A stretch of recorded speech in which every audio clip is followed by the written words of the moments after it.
Allez, les oiseaux chantent. Il fait tellement beau qu'il n'a pas plu depuis déjà trop longtemps. Ça commence à s'assécher, les jardins commencent à devoir être arrosés.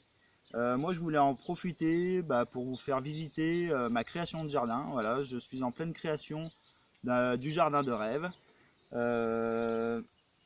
Voilà, il va prendre place petit à petit. Alors pour le moment, j'ai seulement planté des fruitiers en bouture directe, figuier, framboisier, j'ai planté du mûrier noir, quelques oseilles pour me faire mes tuterages plus tard et un peu d'ombrage. Qu'est-ce que j'ai planté d'autre? Bon, on va faire le tour et on verra. Alors, je voulais commencer tout d'abord par le joli tas de fumier. Voilà, ici. Que j'ai mis en place grâce à Olivier qui m'a livré. Alors, il m'a livré un tas de fumier bien mûr. C'est voilà, un peu de résidus. Et un tas de fumier bien frais. Là, j'ai pas de résidus parce que j'ai tout mis. J'y ai mis en couche. Une couche de fumier frais, une couche de fumier mûr. J'ai fait pas mal de couches comme ça. Et j'ai monté petit à petit. Et puis j'ai fini par mettre de la tonte dessus. Pour garder un petit peu le chaud ou la fraîcheur. En tout cas le chaud. Là ça va être pour cultiver mes courges. C'est top. Courges, curcubitacées en règle générale. L'idée là c'est de venir pailler tout autour avec du foin bien épais. Que je vais essayer de me faire livrer tout à l'heure ou un peu plus tard. Pour profiter en fait du lessivage des jus qui va se faire dans la saison s'il pleut. En tout cas, c'est le conseil d'un ami de planter des choux au pied du tas. Et pour être tranquille avec l'herbe, on met un bon paillis et ça retient l'eau en même temps. Allez, je vous emmène faire un petit tour. Alors, je ne sais pas si vous pouvez voir, mais on utilise des énergies fossiles pour commencer dans notre jardin. On n'est pas si fiers que ça, mais on utilise ce qu'on a. En fait, je pars d'une prairie.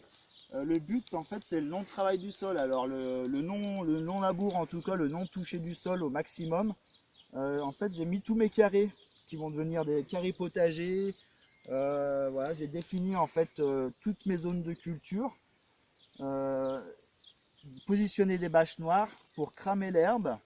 Et on va aller voir le résultat. En tout cas, pour démarrer, c'est top. Ça permet de ne pas s'user, de ne pas bêcher, de ne pas retourner les sols. Là, on est sur des sols qui sont compliqués. Nous, on appelle chez nous ça du terrain blanc. Alors, le terrain blanc, c'est un terrain très argileux, limoneux. Il y a peu de sable dedans. On est en Dombes, on est en plein cœur de la Dombe. Et les sols sont vraiment pas simples à prendre. Donc moi, mon objectif, c'est de pas du tout les toucher. En tout cas, au minimum. Vous voyez, on peut voir que le sol ici, il n'est pas top, quoi. Voilà. C'est du bon vieux terrain blanc. Il a été matraqué aussi par l'agriculture de toutes ces années où ils retournent tous les ans leurs terres et qui font du maïs, sur du blé, sur du maïs. Voilà, ça fatigue les sols et du coup ça nous fatigue nous aussi. Alors aujourd'hui, j'ai commencé à découvert. Voilà, donc en avril, moi les bâches, je les ai posées en février-mars. Les premières, elles ont été posées en février, les dernières en mars. Donc je commence par les premières que j'ai posées.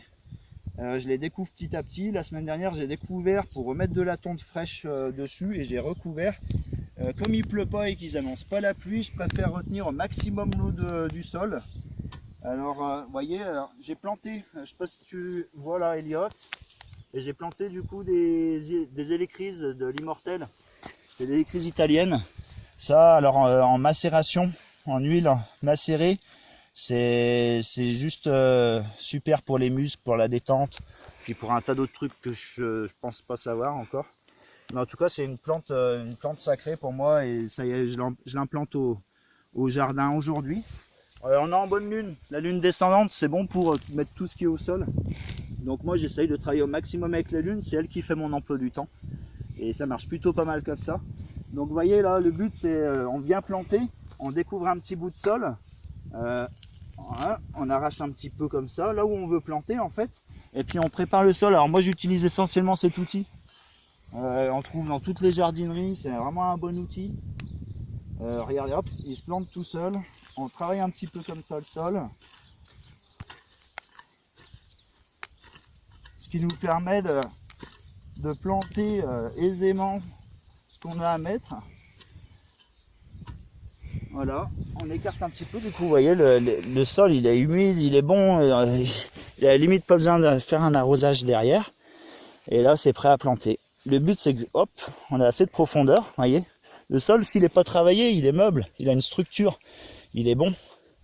Donc là on a assez de profondeur, on peut planter et après la plantation, imaginez que voilà j'ai mis mon hélicryse là, après vous venez remettre autour sur le sol bien sûr pour pas que que ça s'évapore, qu'on garde l'humidité et que les plantes soient vraiment autonomes. Donc là on peut subir la sécheresse, il n'y a pas de souci. Après il faut arroser la plantation et puis normalement après on est tranquille. Voilà, petit à petit on va découvrir et puis on plantera. Là il y a les tomates, du coup il y a les premiers melons, on va semer les premiers haricots d'ici peu. Faut pas trop se presser hein, en avril, normalement il fait pas aussi chaud. Il peut encore geler le matin, donc on attend avant de mettre tout en terre. Il est préférable de mettre quand il fait bien bon, qu'il n'y a plus de gelée. Les dernières gelées, c'est aux alentours des seins de glace vers presque la mi-mai, donc il faut être vigilant. Voilà, à bientôt pour une prochaine. Non, on peut faire peut-être un petit tour sur ce que j'ai planté. En fait, tout ce que je plante, c'est essentiellement sur paillage, voilà, pour garder l'humidité du sol. C'est important. Et puis on verra comment les choses évoluent. À bientôt pour une prochaine visite. Salut!